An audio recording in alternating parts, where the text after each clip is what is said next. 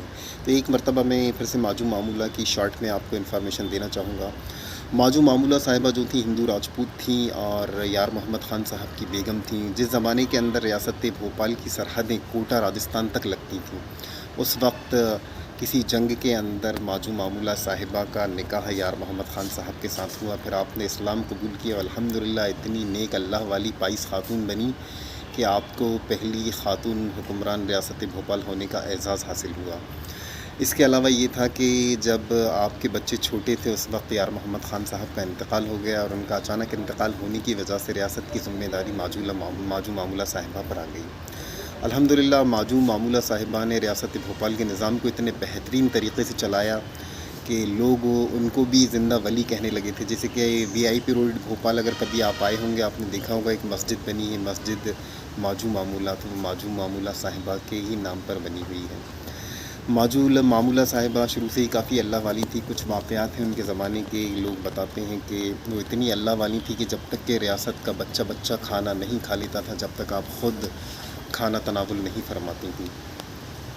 انہی کے زمانے کے اندر شاید آپ نے بھوپال کا بڑا تالاب دیکھا ہو، جو بھوپال کے لوگ ہیں انہوں نے تالاب دیکھا ہوگا، اسی کے اندر ایک تکیہ ٹاپو کے اوپر ایک مزار اقدس ہے۔ تو وہ ایک نہایت ہی اللہ والے بزرگ تھے، وہ ماجو معمولہ کے دور میں ہی تھے۔ ماجو معمولہ جو تھیں ان بزرگ سے بیعت کیے ہوئے تھیں، اور ان بزرگ نے اپنے آپ کو ایک ٹاپو کے اوپر اپنی قیامگاہ، اپنی رہائش اس لیے بنائی تھی کہ وہ دنیا سے بالکل برطرف رہنا چاہتے تھے اور اللہ کی عبادت میں مشغول رہنا چاہتے تھے۔ ایک دور ایسا آیا کہ ماجو معمولہ صاحبہ کافی بیمار ہو گئیں، ریاست کے لوگوں کو فکر ہوئی، تو ریاست کے وفاداروں نے جا کے، ماجو معمولہ کی عوام نے جا کے ان بزرگ سے کہا کہ ہماری ملکہ بیمار ہیں، آپ ان کے لیے دعا کریے۔ تو ان بزرگ نے کہا کہ جاؤ، انشاءاللہ کل تک تمہاری ملکہ صحت مند ہو جائیں گی۔ اس کے بعد یہ ہوا کہ جو تکیہ ٹاپو پہ جن بزرگان دین کا مزار ہے، دوسرے دن ان کا انتقال ہو گیا، اور یہاں پہ ماجو معمولہ صحت مند ہو گئیں۔ یار محمد خان کے انتقال کے بعد ان کو اپنے دیور کے بیٹے سلطان محمد کی بغاوت کا سامنا کرنا پڑا، اور سلطان محمد کی بغاوت کو آپ نے کچل کے ان کی سرکوبی کر کے اپنے سوتیلے بیٹے یار محمد خان صاحب کی پہلی بیگم کے صاحبزادے فیض محمد خان صاحب کو ریاست بھوپال کا نواب بنا دیا۔ ماشاءاللہ نواب فیض محمد خان صاحب بھی اپنی والدہ ماجو معمولہ کی ہی طرح نہایت ہی اللہ والے تھے، خدا پرست تھے، نیک تھے، ہمیشہ عبادت میں مشغول رہتے تھے۔ آپ کے زمانے کے اندر آپ نے سنا ہوگا کہ جب سن 1745 کے اندر احمد شاہ ابدالی نے دہلی کے اوپر حملہ کیا، اس وقت ہندوستان کے سارے مراٹھوں نے اکٹھا ہو کے احمد شاہ ابدالی کو روکنے کے لیے ایک جنگ کا آغاز کیا۔